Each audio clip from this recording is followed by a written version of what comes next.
In the northeast corner of the state of Utah, about 150 miles east of Salt Lake City, there is a broad, high-altitude basin, a bowl of sagebrush and low mesas and irrigated fields, called the Uintah Basin. It is a quiet place. The elevation is about 5,000 feet. The main town, Roosevelt, has a population of about 6,000. The largest employer in the region is the oil and gas industry. The main road across the basin is US Highway 40, which comes out of Salt Lake City, crosses the high plateau, and continues on into Colorado. If you have driven across it, you probably do not remember doing so. It is that kind of place. At the eastern edge of the basin, just south of a small settlement called Fort Duchesne, there is a 512-acre ranch. It sits at the end of a dirt road in a shallow valley between two low ridges.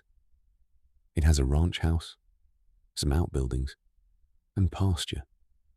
A small creek, Bottle Hollow Creek, runs through it. It borders, on its southern edge, the Uintah and Ouray Indian Reservation, home to the Ute people, who have lived in this basin for at least the last 6 centuries. The ranch is called on the deed various things over the years. Since the mid-1990s, it has been known to the wider world by a name that is not local, not Ute, and, depending on whom you ask, is not entirely appropriate. It is known as Skinwalker Ranch. Before we go any further tonight, 3 things are worth pausing on, because much of what has been written and filmed about this place over the last 25 years has been written and filmed at a pitch of excitement that the Slow Room tonight is going to try not to match. The first thing is that the Uintah Basin, as a place, has a long history of unusual reports that predates the ranch itself, beginning in the 1950s and continuing through every subsequent decade. Hundreds of residents of the basin have reported seeing things in the sky they could not explain. In the 1970s, 2 scientifically trained observers, Frank Salisbury, a plant physiologist at Utah State University, and Junior Hicks, a local high school science teacher, began systematically collecting and cross-checking these reports. They published in 1974, and updated in later editions, a book called The Utah UFO Display, in which they documented more than 400 separate sightings. This work is not disputed. Whatever the basin is a place where people frequently see, they have been seeing it in numbers for a long time. The second thing is that the land on which the ranch sits is Ute homeland and has been so for centuries.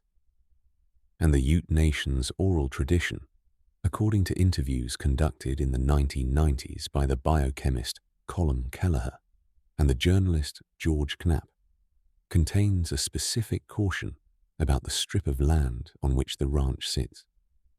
It is not, according to those interviews, land that Ute elders would walk on. It is, in the phrasing they were told, on the path of the Skinwalker. The third thing is about the name.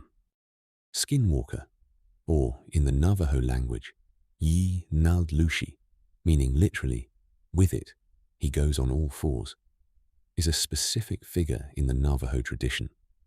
It is a witch. It is a person who has, through a specific taboo act, taken on the ability to become an animal, and who uses that ability to harm the community. In Navajo tradition, the Skinwalker is not to be discussed lightly, and not, traditionally, to be discussed at all with non-Navajo people. Many Navajo people today find the popular non-Navajo use of the word, including the naming of a Utah ranch after it, disrespectful. The ranch is on Ute land, not Navajo land. The 2 traditions are being, in the popular name, conflated. It is worth saying before we go on that this is the situation.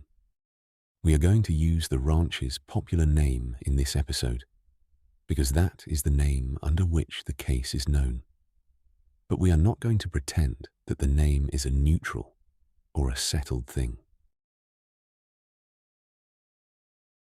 Before the ranch became famous, before it had that name, it was owned for about 60 years by a man named Ken Myers. Myers lived on the property, mostly alone, from the middle of the 20th century until the early 1990s.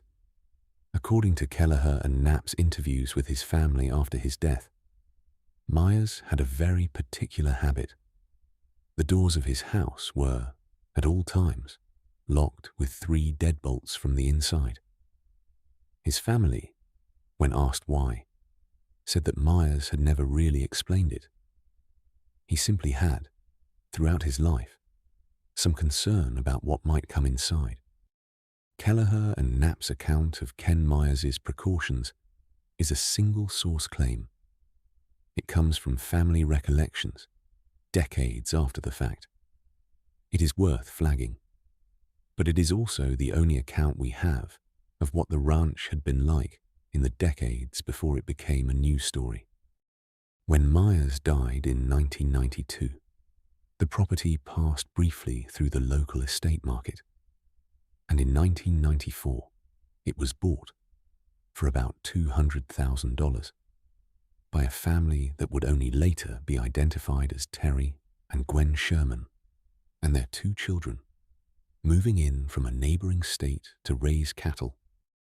They lasted on the property about 18 months.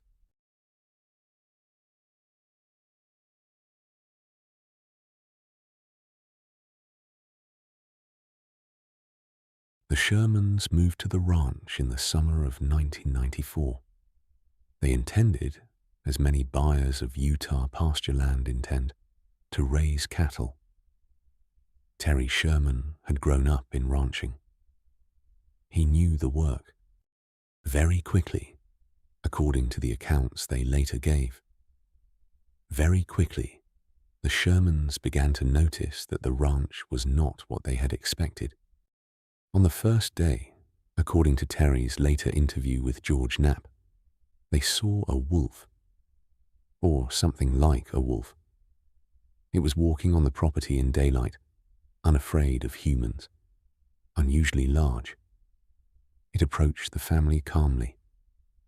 When it attacked one of their calves, grasping the animal by the head through the fencing of a pen, Terry Sherman shot it at close range with a large caliber rifle. The animal, according to Sherman, did not flinch. He shot it a second time. It walked away. That was the first day. Over the following 18 months, the Shermans reported an accumulating catalogue of things they could not explain. Their cattle began to die. Some were found in the pastures with characteristic injuries, organs removed, blood absent, no scavenger disturbance. This pattern of livestock mutilation is not itself a Skinwalker Ranch phenomenon. It has been reported across the American West since the 1970s, in tens of thousands of cases.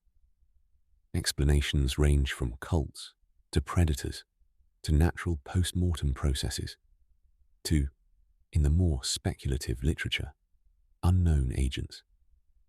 The Sherman's cattle, whatever the cause, join the wider American statistic. Other cattle simply disappeared. Not stolen, not slaughtered, vanished. They would be present at evening count. They would not be there in the morning. There would be no tracks. There would be no gate left open. The family's dogs began to behave strangely. In one incident, described by Terry Sherman to Knapp, 3 of the dogs, a small pack the family had had for years, chased a bright, unidentified object toward a stand of trees at the edge of the property at night. In the morning, the dogs were nowhere to be found. Sherman later reported finding, at the edge of that same stand of trees, 3 small, dark, greasy patches of scorched earth. He never saw the dogs again. The family reported lights too.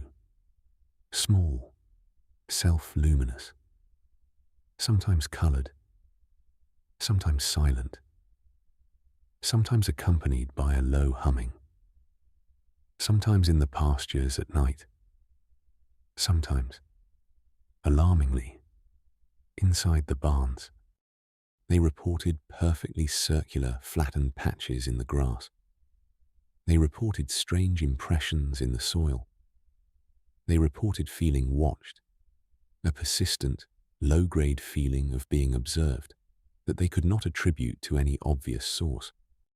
In one of the more unusual accounts, both Sherman parents said they had seen, in daylight, at close range, a very large humanoid figure walking upright at the edge of the property. It had, they said, 3-toed footprints. It made, according to Terry, no sound. By 1996, after 18 months of accumulating incidents, the Shermans decided to leave. Terry Sherman gave one interview on the record to the Deseret News in June of that year. The reporter was a Las Vegas television and print journalist named George Knapp, then covering paranormal and UFO topics for the Nevada and Utah press. Sherman, who had lost cattle, dogs, and, by his own account, most of a year's sleep, spoke plainly. For a long time, he told Knapp, we wondered what we were seeing, if it was something to do with a top-secret project. The suggestion was not, at first, that the ranch was haunted. It was that something possibly military, possibly technological, possibly ordinary in a way the Shermans could not yet see, was going on beneath what looked like sagebrush and pasture. The interview was published. Almost immediately, the Shermans found a buyer.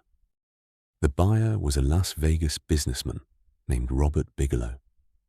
Bigelow was, at that time, the founder and owner of the Budget Suites of America hotel chain, a substantial real estate fortune, and, quietly, a growing scientific interest in unexplained phenomena.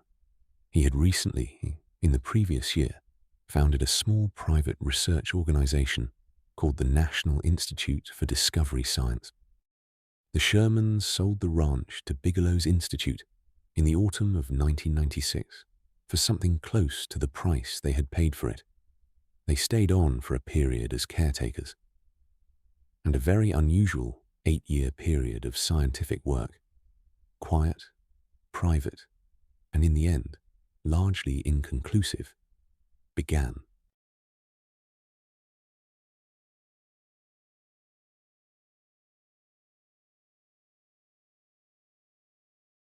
The National Institute for Discovery Science, usually called by its acronym NIDS, was headquartered in a small office in Las Vegas.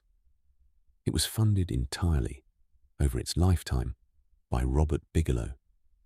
Its stated mandate was to investigate scientifically what its founder considered to be the neglected edges of contemporary knowledge, unexplained aerial phenomena, apparent instances of consciousness beyond the physical, and a small number of specific high strangeness case files, of which the ranch would become the most sustained.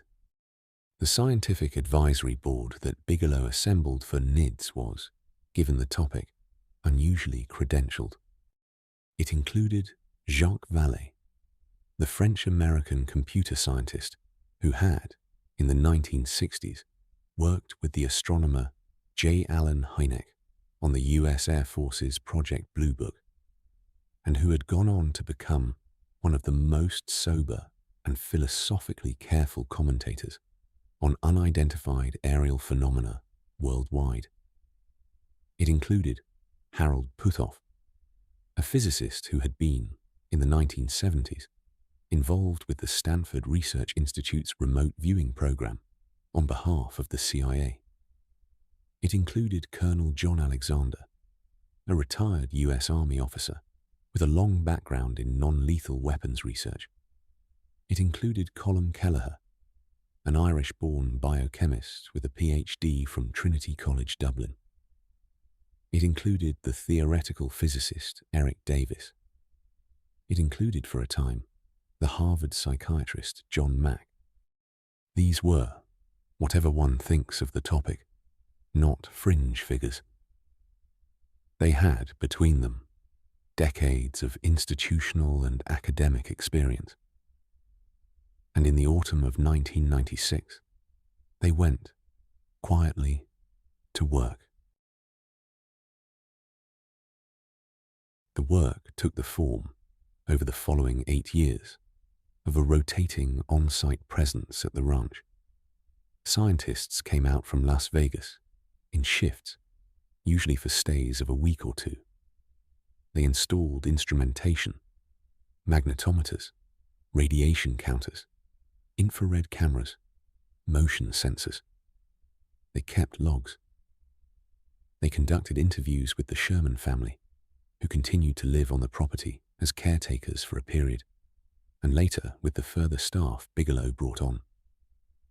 They attempted, in a word, to study the ranch the way an ordinary anomalous field site would be studied.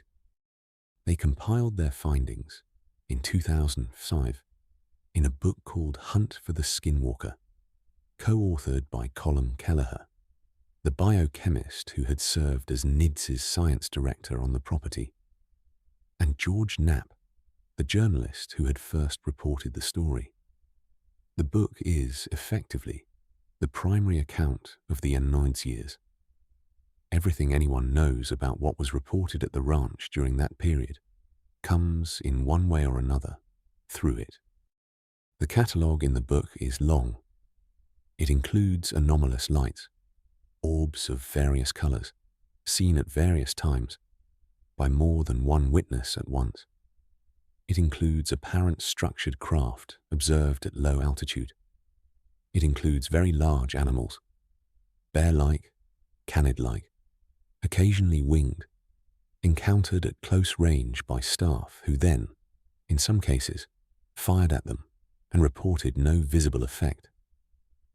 It includes what Kelleher describes as portal observations, small, geometric, apparently three-dimensional optical anomalies that hung in the air at eye level and then closed.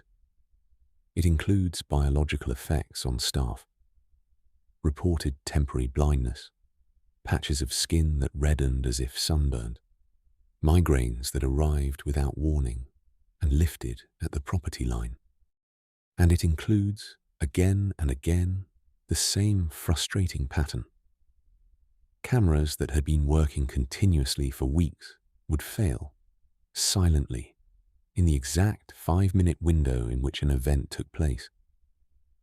Magnetometers would spike simultaneously with observation and produce clean baseline data on either side. Video would return static in that one segment of tape. The observed anomalies of the ranch appeared, Kelleher wrote, to be aware of being observed. This is Kelleher's own phrasing. He returns to it in his later writings. He calls it the trickster effect. He considers it, and I want to sit with this phrase because it is important. He considers it the fundamental methodological challenge of the whole field. Not that the phenomena weren't there, not that the observers weren't seeing something, but that whatever it was appeared to defeat measurement in the precise moment measurement was possible. It appeared, in effect, to know what a camera was. By the year 2004, NIDS had wound down its ranch operations. Bigelow had not, in any narrow scientific sense, solved anything. He had collected accounts. He had collected some anomalous instrumental data. He had, above all, learned that the ranch, for whatever reason, did not readily give itself up to conventional scientific instruments. The property was quiet for a period after that. Bigelow retained ownership. He had, however, been noticed. A scientist inside the U.S. Defense Intelligence Agency, named James Lacatski, had read Hunt for the Skinwalker. The book had not been published yet, but Lacatski had access to a manuscript and had asked to visit the property. According to Lacatski's own later account, he had, during his visit, an experience he considered, in his professional judgment, anomalous. He returned to Washington, and he began to think about what a government office might reasonably do about it.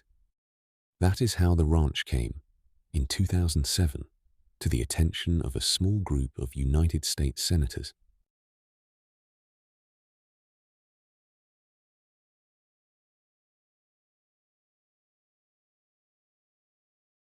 The senators were Harry Reid, Democrat of Nevada, then the Senate Majority Leader, Ted Stevens, Republican of Alaska, then the longest-serving Republican senator in American history, and Daniel Inouye, Democrat of Hawaii, a former U.S. Army Medal of Honor recipient and one of the most respected figures in the post-war Senate.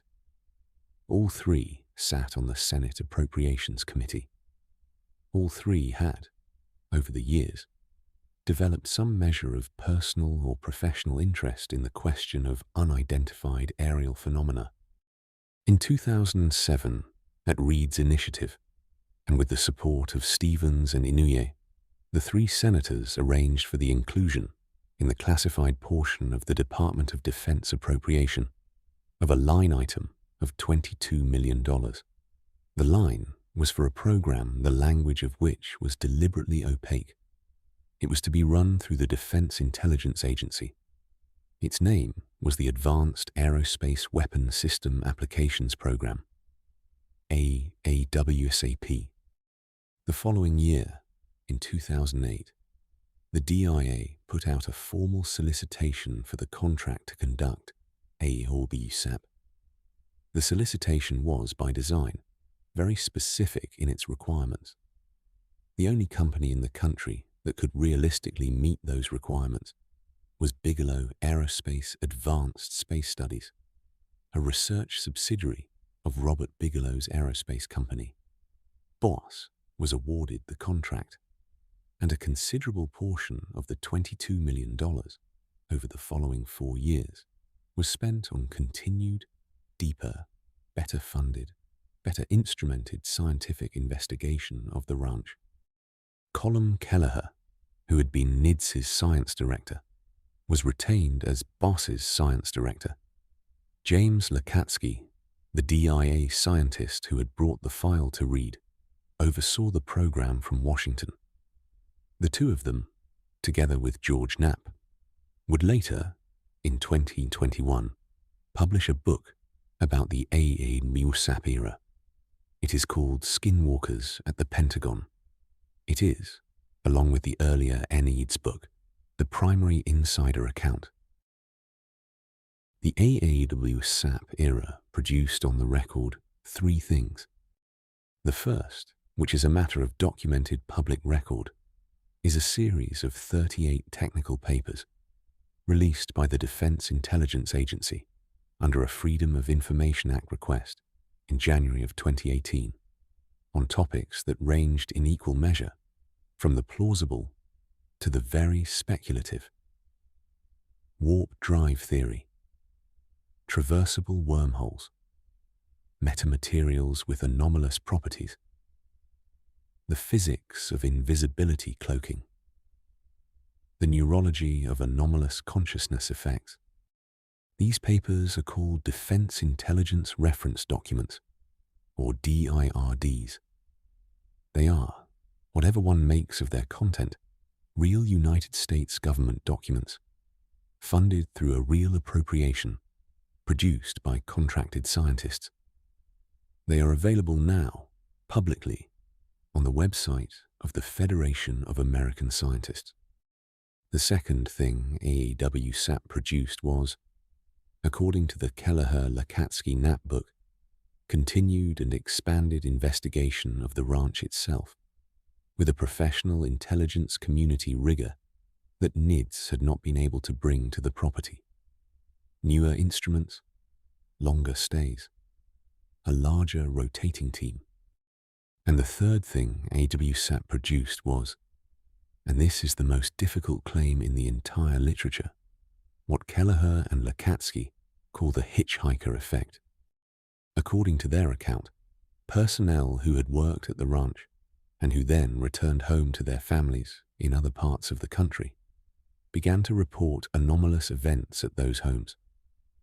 Poltergeist-type disturbances, small unexplained lights in rooms. In some cases, the sighting of what the accounts describe as ambiguously humanoid figures.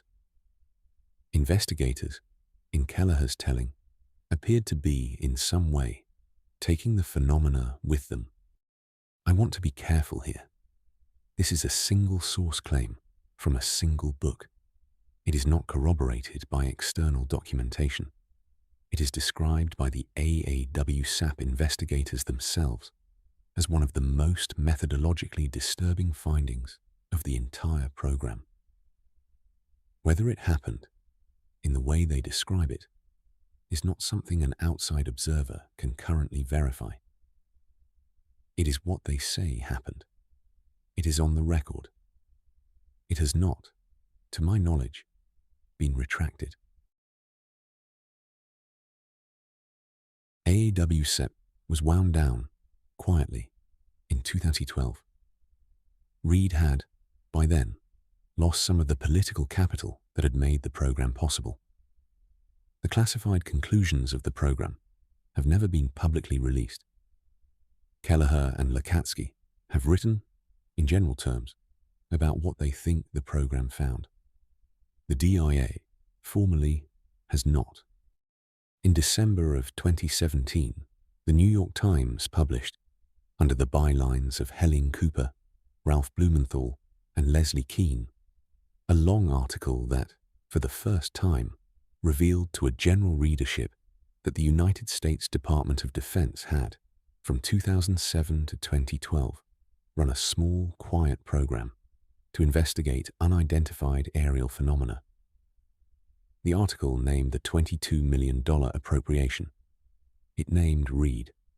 It named Elizondo, the intelligence officer who had, in the last years of the program, run a smaller successor effort inside the DIA called the Advanced Aerospace Threat Identification Program, or AATIP. It included Elizondo's own resignation letter. That article, and everything that has followed it over the last 9 years, including the congressional UAP hearings of July 2023 and November 2024, is, in some sense, the second act of a story whose first act took place on a quiet property in the Uintah Basin in the 1990s. Harry Reid, who died in 2021, said in a 2018 op-ed and in every subsequent interview that he considered the program to have been an appropriate use of government funds and one of the good things he had done in his Senate service. His exact words in one interview, "I'm not embarrassed or ashamed or sorry I got this thing going." He did not say what the program had found.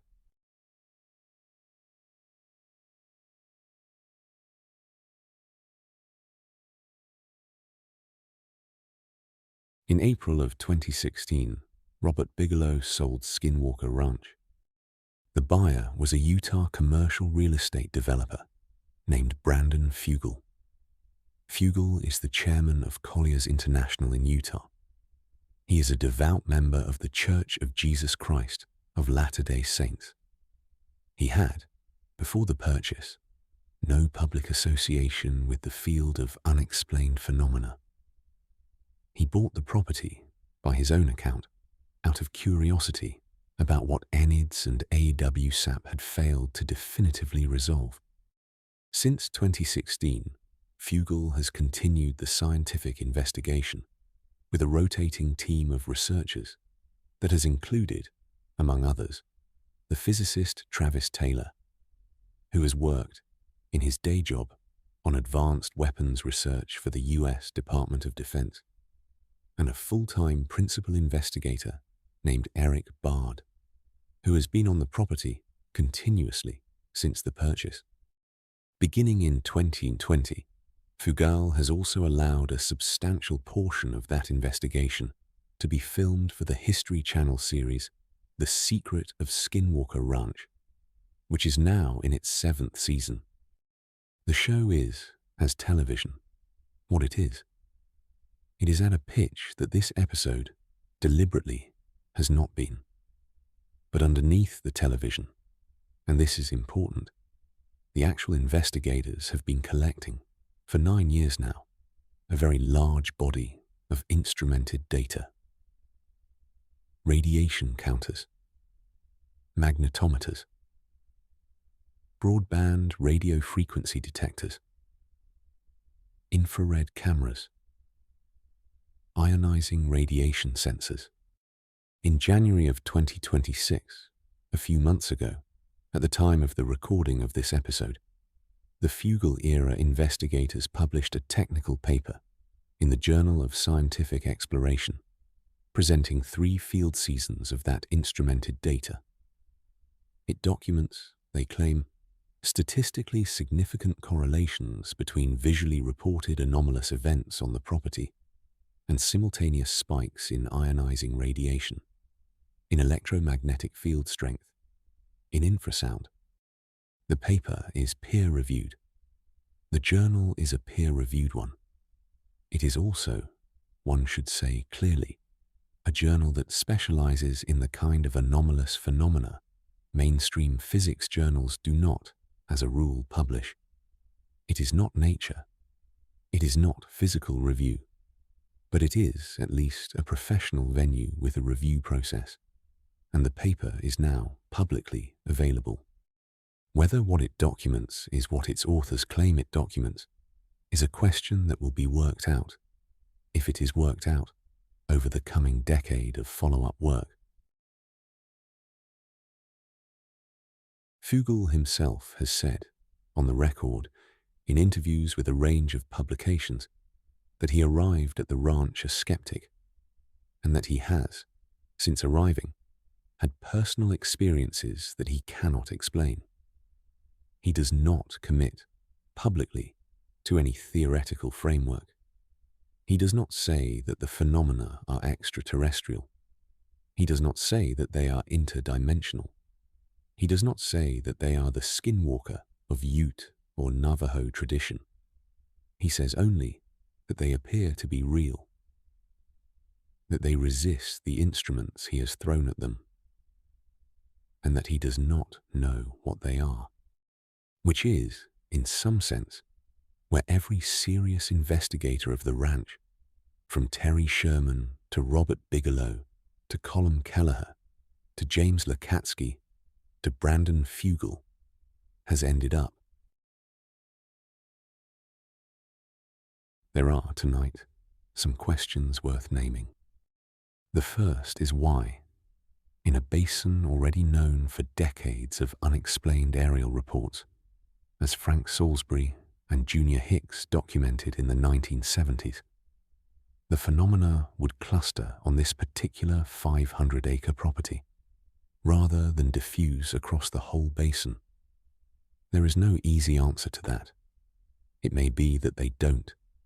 It may be that Skinwalker Ranch is simply the parcel where someone with enough resources chose to put the cameras. But the concentration of reported events on this specific piece of land, over 3 decades and 3 separate ownership groups, is a real pattern that requires explanation. The second is the hitchhiker effect, the claim that certain of the phenomena appear to follow individual investigators back to their homes. If it is real, it changes what the phenomena are. If it is not real, it is a striking case of parallel misperception across multiple witnesses who did not, in general, know one another. Neither of those explanations is comfortable. The third is the classified conclusion of the AAWSAP program. 22 million United States government dollars were spent over 4 years to study these anomalies. James Lacatski and Colm Kelleher, who ran that study, have written a book about it. But the formal internal reports, the actual classified findings of the DIA on what happened at the ranch, those documents have never been released. They may never be.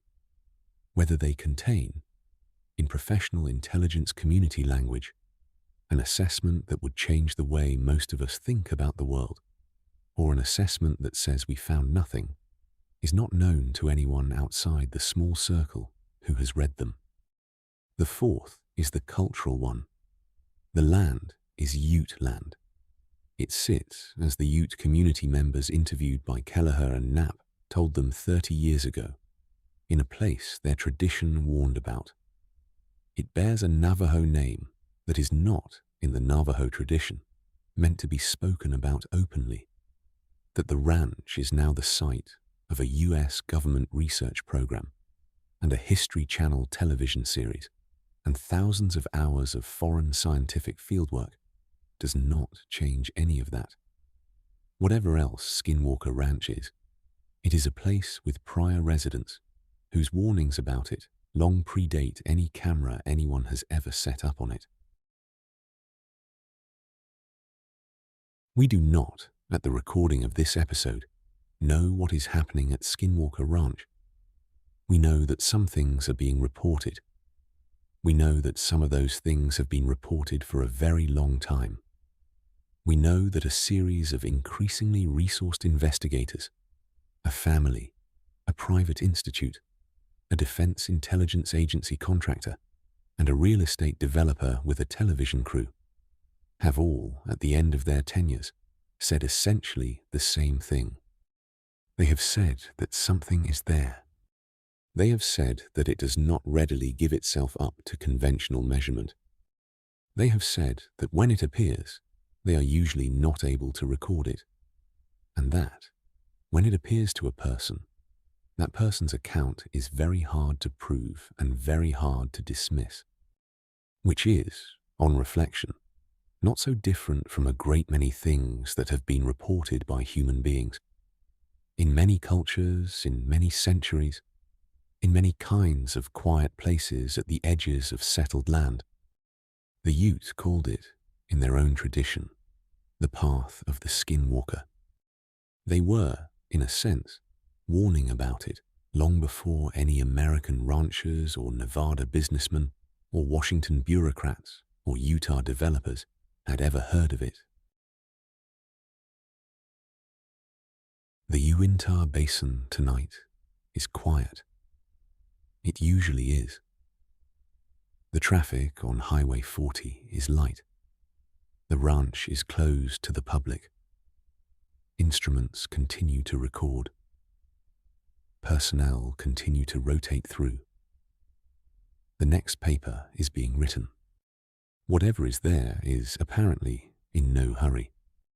Neither tonight are we.